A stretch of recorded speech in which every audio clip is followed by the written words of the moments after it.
अस्सलाम वालेकुम। Standard capital securities का यूट्यूब चैनल और SCStrade.com की वेबसाइट। व्यूअर्स, कल स्टेट बैंक ऑफ पाकिस्तान ने इस कैलेंडर ईयर की पहली मॉनेटरी पॉलिसी में इंटरेस्ट रेट्स को बरकरार रखा। पॉलिसी रेट 9.75% ही रहे। गो के मार्केट में थोड़ा सा ऐसा सेंटिमेंट बन रहा था कि चूँकि करंट अकाउंट डेफिसिट की सूरत हाल रोज़ बरोज़ बिगड़ रही है और दुनिया में ऑयल प्राइसेस बहुत ऊपर हैं, तो शायद स्टेट बैंक ऑफ पाकिस्तान भी इसमें सरप्राइज़ दे दे, लेकिन ऐसी कोई चीज़ हुई नहीं और उनूस पॉलिसी रेट 9.75% रहा। इस वक्त करंट अकाउंट डेफिसिट 6 महीने का यानी जुलाई से लेके दिसंबर का $9 बिलियन का हो चुका है और साल की प्रोजेक्शन तकरीबन $20 बिलियन की है। मैं आपको याद दिलाता चलूँ कि सन 2018 के फिस्कल ईयर के अंदर यही करंट अकाउंट डेफिसिट $18 बिलियन के चले गए थे, जिसकी वजह से जब इस गवर्नमेंट ने टेक ओवर किया तो उससे पहले ही एक क्राइसिस ट्रिगर हो गया था।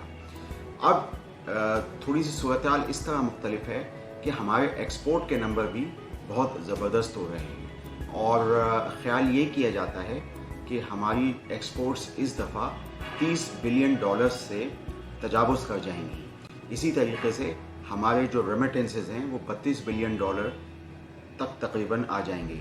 तो फॉरेन इनफ्लो तो बहुत अच्छा रहेगा, लेकिन उसके मुकाबले में चूँकि इस वक्त हम नेट इम्पोर्टर्स भी हैं तो इंटरनेशनल ऑयल प्राइसेस बहुत ऊपर हैं और हमारा इंपोर्ट बिल मुसलसल बढ़ रहा है, जिसकी वजह से रुपी डॉलर पैरिटी कंट्रोल में नहीं आ रहा है और आज भी हुनूज़ वो 176 और 178 रुपए के बैंड में तकरीबन रहता है, जो कि इतनी अच्छी चीज़ नहीं है और इससे मुल्क में इम्पोर्टेड इन्फ्लेशन भी काफ़ी ज़्यादा हुई है और लोगों का मेयार ज़िंदगी खुसूसन जो हमारा लोअर तबका है और हमारा मिडिल क्लास तबका है वो इसका शिकार हुआ है। तो ये पूरी सूरत हाल थोड़ी सी ऐसी है कि इसमें हुकूमत की तरफ से ये तो दावा ठीक है कि एक्सपोर्ट के नंबर बहुत अच्छे हो रहे हैं और हर महीने अब हम $2 बिलियन से बढ़ के तकरीबन $2.6 बिलियन की एक्सपोर्ट तक चले गए हैं और इसमें IT सेक्टर भी बिल्कुल लाइमलाइट में आ गया है, जिसकी एक्सपोर्ट्स बाहर जा रही हैं। लेकिन ओवरऑल जो इकोनॉमिक सिचुएशन है उसमें बहुत मसाइल हैं, बहुत परेशानी है और हमारी मार्केट इतना मस्बत इस हिसाब से रिएक्ट नहीं कर रही है इन एक्सपोर्ट नंबर्स को या वो एक्सपोर्ट करने वाली जो टेक्सटाइल कंपनियां हैं या फूड कंपनियां हैं उनको। स्टेट बैंक की इस मॉनेटरी पॉलिसी के अंदर जो स्टेटमेंट है, जो स्टांस है, वो मस्बत है। ये एक इस स्टेटमेंट का बड़ा अहम पहलू है। ये इसके बावजूद कि करंट अकाउंट डेफिसिट की पिक्चर ख़तरनाक नज़र आ रही है।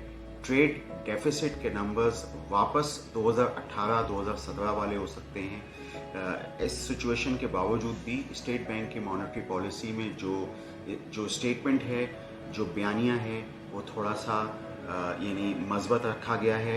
इसके क्या मुज़म्मरात हो सकते हैं? हमारी मार्केट या उसके सेंटिमेंट्स या इन्वेस्टर्स का हमारी मार्केट में दिलचस्पी ज़रा कम है। एक वजह तो इसमें यह भी है कि काफ़ी दिनों से IMF प्रोग्राम के हिसाब से बहुत चहमगोइयाँ हो रही हैं। IMF का जो बोर्ड रिव्यू करेगा 28 जनवरी को, तो मार्केट में कुछ इस तरह की बातें भी थीं कि शायद पाकिस्तान मज़ीद इसको प्री कंडीशन को मीट करने के लिए इसको मज़ीद कुछ डिले कर दे।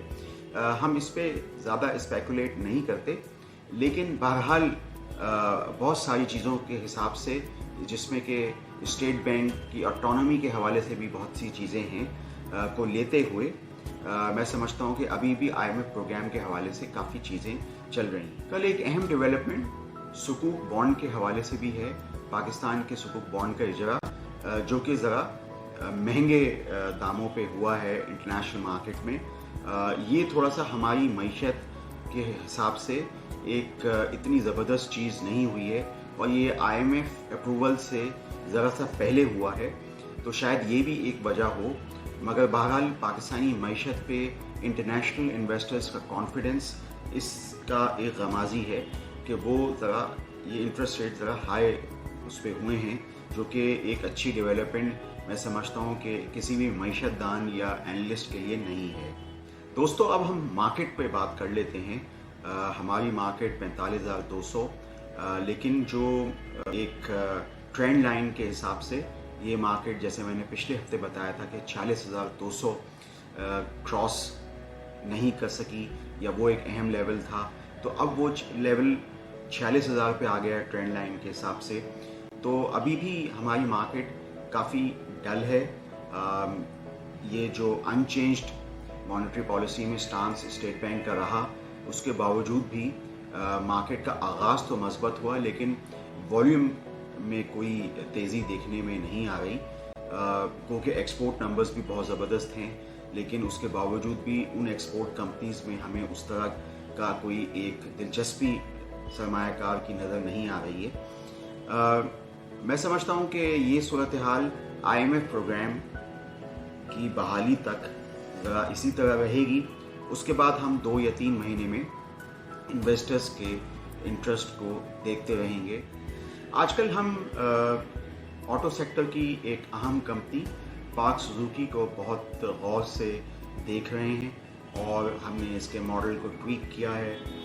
इसमें हम लोग ये देख रहे हैं कि ये अपने कैलेंडर ईयर के नताइज देगा, और जिस तरीके से पाकिस्तान में 100 सीसी से नीचे गाड़ियों की सेल हो रही है और मोटरसाइकिल्स की सेल हो रही है, उसमें पार्क सुजुकी कंपनी का हिस्सा भी पामा के ऑटो सेल डेटा में हर महीने रिपोर्ट हो रहा है। और इस हिसाब से हमें ये लगता है कि ये जो कैलेंडर ईयर क्लोज़ हुआ है 2021 का, इसमें पार्क सुजुकी मोटर की जो EPS है वो 32 से 35 रुपए तक हो सकती है। आप जानते हैं कि ये जो ऑटो कंपनियां पाकिस्तान में हैं, ये एक तरह के मिनी बैंक हैं, क्योंकि ये पैसा यानी जो भी सारिफ है उससे एडवांस पे ले लेते हैं, और जो कार डिलीवरी का वक्त है वो 4 से 5 महीने हो सकता है, जिसकी वजह से ये अदर इनकम की सूरत में भी पैसा कमाते हैं। इनके जो डिविडेंड्स हैं पार्क सुजुकी के, वो तारीख़ी तौर पे तो 3 रुपये पे कांस्टेंट ही रहते हैं, लेकिन पिछले 2-3 सालों से पार्क सुजुकी कंपनी लॉसेस में थी, और अब इस साल हो सकता है कि सालाना ईयर के हिसाब से पहली दफ़ा वापस पार्क सुजुकी कंपनी नफ़े में आ जाए, क्योंकि 9 महीने में इनका अच्छा नफ़ा था। आप स्टैंडर्ड कैपिटल सिक्योरिटीज़ के YouTube चैनल को सब्सक्राइब कीजिए, और SCAstrade.com की वेबसाइट पे जाके आप पार्क सुजुकी मोटर्स PSMC के मारूजी स्नैपशॉट को देखते रहिए। आपका शुक्रिया।